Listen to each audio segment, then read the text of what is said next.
So what are the customs and lifestyles of the Shawnee? Well, how many have ever been to a powwow? Okay, powwow. You know, you watch those old westerns. I like to watch those, collect them even. When they say, well, those Indians are having a powwow, you know, they're over there having some war dance, they're going to attack everybody, and there's going to be a massacre, right? Well, that's not powwow at all. Powwow means powwow, and it means to celebrate. That's what it means.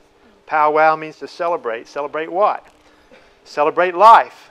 Celebrate our Creator. Celebrate all of our relationships, friendships, and families and children. That's what it means. It's a 3-day celebration that begins with a cedering off of the celebrants and the grounds. The chief, along with the spiritual leader, which could be a shaman or a shawwoman, burns cedar branches in a large tortoise shell. And the spiritual leader then will take a feather fan like this and walk up to each person and touch them on each shoulder, each knee, on their heart and on their head, while he or she is praying a prayer of blessing over the individual. And then after everybody that is there to be cedered off is finished, then we process around the grounds. And you know, now we have, you know, lawnmowers and bush hogs and things like that. But in the old days, it would be the young men dressed in regalia. They'd have kind of a grass, what looks like a grass skirt, and they were the grass dancers. What they would do then is they would stomp down the grasses for the elderly people to make it easier for them, and also to scare all the snakes away. That was their job. And the young girls would with their regalia, they would have jingle bells tied, you know, strings of jingle bells, and they'd follow along too with the young men, making sure that the snakes would be scared enough and stay away, so it would be safe for everybody. And then we would scatter some cedar branches as we're all going and praying, asking God to make the grounds holy, and ask God to protect everybody, keep them safe from any harm or disease or anything like that, so that it can be a celebration. And then the next thing that we would do is the Gourd Dance. This dress that I'm wearing, this is men's traditional. I wear it in a powwow. Now, this is fake. These pants are fake deer skins, because I don't have that many authentic deer skins, although this is authentic. Okay. So I made these. I didn't want to kill an animal for that. This is broadcloth, and the sash is a warrior sash. I have 2 feathers and a concho. The concho is made of a shell, and the 2 feathers are eagle feathers. By the way, they're legal eagle feathers. Okay. And I can explain that if I need to, because you just can't go out and get them. These are wild turkey feathers. They're also legal. In fact, oftentimes DNR people will call me and they'll bring me feathers, particularly red-tailed hawk feathers and some others that are endangered species. And they'll bring them to me and I'll use them ceremoniously. Okay, so there is that kind of agreement. Okay, these are feathers that are from the wings of the eagle. One is from the left wing, one is from the right wing. And so the Gourd Dance. The Gourd Dance starts right after lunch, lasts until about supper time in the hot part of the day.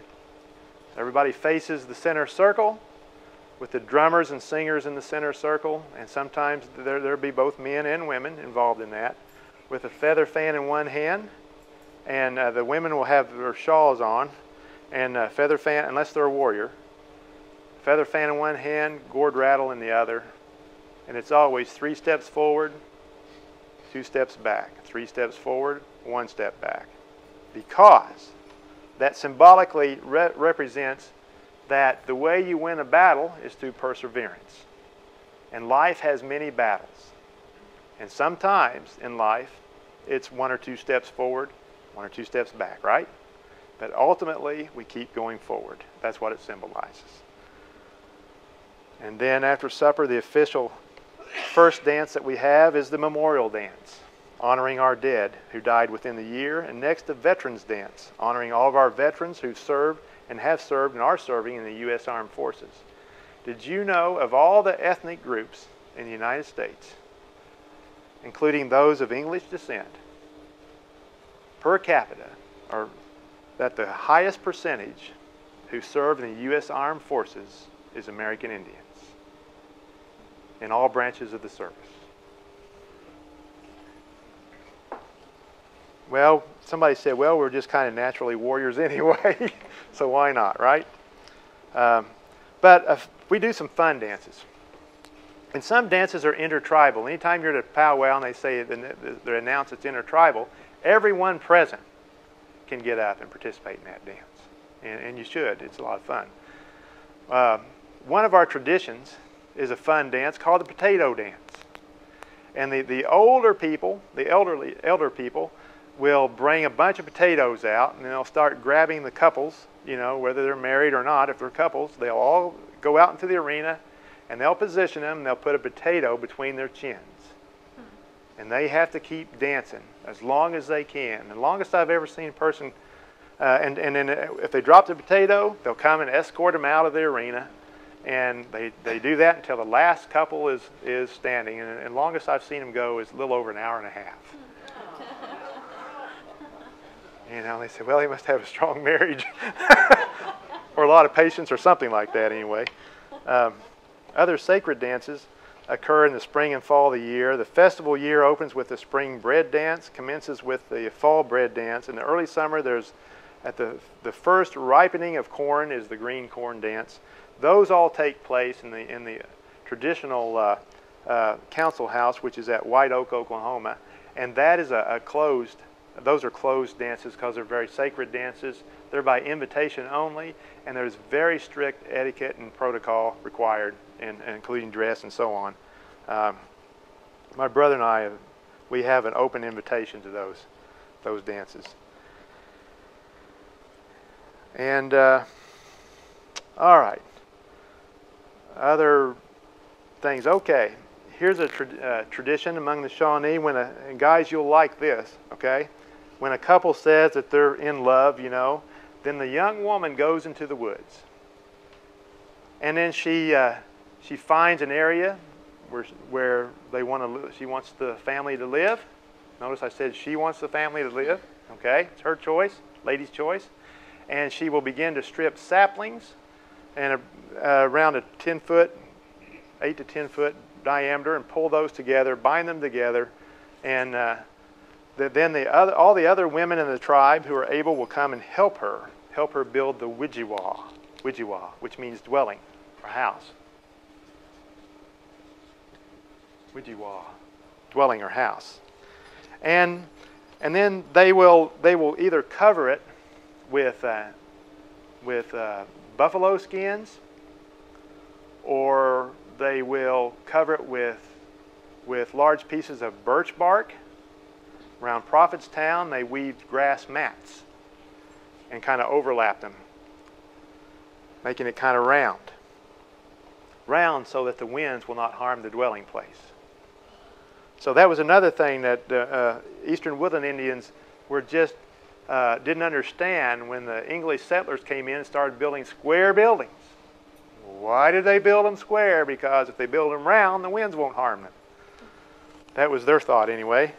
So then she will make all the furnishings for the house, the wijiwa, the dwelling place. And then she will go out into the, how many of you've all seen the pioneer straw brooms? Well, did you know there again, that was another American Indian, something they learned from the American Indians. She'll make the straw broom, and she will sweep the floor, and when the floor is swept clean, then it's time for the wedding. That's the symbol to the tribe. It's time for everybody to gather. Now, the children have all been working on something all throughout this courtship time, and while the wijiwa is being built, they're building making a cord about 3 feet in diameter, length, and weaving it with at least 3 strands. And it'll be pretty ornate, something the children have made, and they will process there and carrying the cord. And then the holy man or holy woman, the spiritual leader, then they'll present it to that person for the time of the wedding. And then the holy person will take them and join their hands together, wrap the cord around it, and tie the knot. That's where the saying, "they've tied the knot," comes from. So now you know about that. They have tied the knot. And the knot made of a cord of 3 strands, if the marriage is really based on love, it'll last. And every time there's a marriage, every time there's a child is born, the tribe celebrates. Particularly today, I'm enrolled as the 6th generation, and we're all awaiting on the 7th generation, which is started being born now, and Tecumseh said he would return and reunite the people of the Southwind to a great nation again in the 7th generation. So, the spirit of Tecumseh could either dwell in a man or a woman, because American Indian society is very egalitarian. Men and women are equal.